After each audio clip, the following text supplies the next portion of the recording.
ফারাক্কাবাদ পশ্চিমবঙ্গের মুর্শিদাবাদ জেলায় গঙ্গা নদীর উপর নির্মিত একটি বড় বাঁধ। ভারতের ফারাক্কা নামক স্থানে ১৯৬১ সালে এই বাঁধের নির্মাণ কাজ শুরু হয় এবং ১৯৭৫ সালে এটি চালু করা হয়। এই বাঁধ মূলত নির্মাণের উদ্দেশ্য ছিল হুগলি নদীতে জল প্রবাহ বাড়ানো এবং কলকাতা বন্দরের নাব্যতা বজায় রাখার। ভারত সরকার চেয়েছিল গঙ্গার জল বন্টনের মাধ্যমে কলকাতা বন্দরকে পুনরুজ্জীবিত করতে, যেহেতু তখন হুগলি নদীর নাব্যতা সংকট দেখা দিয়েছিল। বাঁধটি ২,২৪০ মিটার দীর্ঘ এবং এটি গঙ্গার জল বন্টনের জন্য ভারত বাংলাদেশের সীমান্তের কাছে অবস্থিত। বাঁধটির মাধ্যমে গঙ্গার জল প্রবাহ হুগলি নদীতে স্থানান্তর করা হয় এবং এর ফলে বাংলাদেশের পদ্মা নদীর উপরে প্রভাব পড়ে। ফারাক্কা বাঁধের কারণে পদ্মা নদীতে পানির প্রবাহ অনেকটাই কমে যায়। গ্রীষ্মকালে এই সংকট তীব্র আকার ধারণ করে।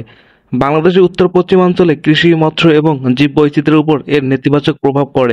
বর্ষাকালে ভারতে অতিরিক্ত জলাধারের মাধ্যমে পানি ছাড়া হলে বাংলাদেশের নিম্নাঞ্চল বন্যা দেখতে হয়।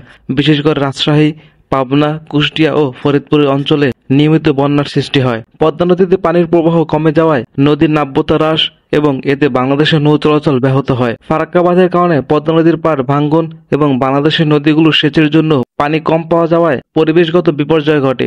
এতে জীববৈচিত্র্যের অবক্ষয় ঘটে এবং মিঠা পানির মাছের প্রজাতি কমে যায়। ফারাক্কা বাঁধ বাংলাদেশের জন্য অনেক সমস্যার সৃষ্টি করলেও এর মাধ্যমে ভারতের সঙ্গে বাংলাদেশের একাধিকবার জল বন্টন চুক্তি স্বাক্ষর আলোচনা হয়। ১৯৬৬ সালে গঙ্গার জল বন্টন চুক্তি স্বাক্ষরের মাধ্যমে দুই দেশের সম্পর্কটা কিছুটা উন্নত হয়। এটি ৩০ বছরের জন্য জল বন্টন সম্পর্কিত একটি প্রক্রিয়া তৈরি করে। অন্যদিকে ফারাক্কা বাঁধের প্রধান উদ্দেশ্য ছিল হুগলি নদীর নাব্যতা রক্ষা করে কলকাতা বন্দরের কার্যকারিতা বজায় রাখা। এই বাঁধের মাধ্যমে গঙ্গা জল হুগলিতে প্রবাহিত হয়ে নাব্যতা সৃষ্টি হয়। এই বাঁধের মাধ্যমে গঙ্গার জল হুগলিতে প্রবাহিত হয়ে নাব্যতা বৃদ্ধি পায়। পশ্চিমবঙ্গের কৃষি এবং শিল্প ক্ষেত্রে পানির সরবরাহ বাড়ানো হয়।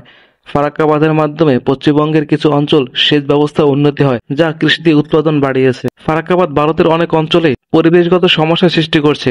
গঙ্গা ও হুগলি নদীতে পলির স্তূপ জমতে শুরু করে, যা নদীর তলদেশের নাব্যতা কমিয়ে দেয় এবং জলাবদ্ধতা ও প্লাবনের সৃষ্টি করে। ফারাক্কা বাঁধের কারণে দুই দেশের মধ্যে দীর্ঘদিন ধরে উত্তেজনা চলছে। বাংলাদেশের বিভিন্ন অঞ্চলে জল সংকট ও বন্যার সৃষ্টি হওয়ায় কূটনৈতিক সম্পর্ক নষ্ট হওয়ার আশঙ্কা তৈরি করছে। ১৯৬৬ সালে ভারত ও বাংলাদেশ একটি ৩০ বছরের জল বন্টন চুক্তি স্বাক্ষর করে। এর মূল উদ্দেশ্য ছিল দুই দেশের মধ্যে ফারাক্কা বাঁধের জল বন্টনের সমস্যার সমাধান করা।